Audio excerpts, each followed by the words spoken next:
শ্ৰদ্ধা শিক্ষাগুৰুসকল, মোৰ মৰমৰ বন্ধু-বান্ধৱীসকল, লগতে আমাৰ অভিভাৱকসকল, সকলোকে মই স্বাধীনতা দিৱসৰ আন্তৰিক শুভেচ্ছা জ্ঞাপন কৰিছোঁ। যদি মোৰ কিবা ভুল-ভ্ৰান্তি হয় মোক ক্ষমা কৰি দিব।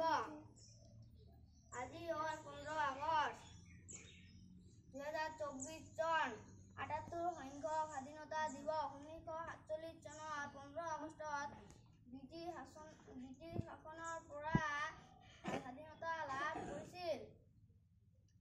সেয়ে আজি আমি মুক্ত নাগৰিক। কিন্তু এই সংগ্ৰামখন অতি কঠিন আছিল।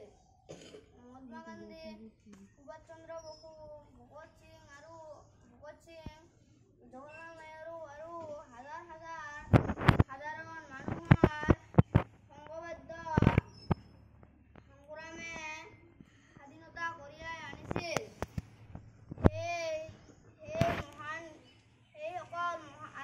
আজি সেইসকল মহান বীৰক শ্ৰদ্ধাঞ্জলি জ্ঞাপন কৰাৰ দিন।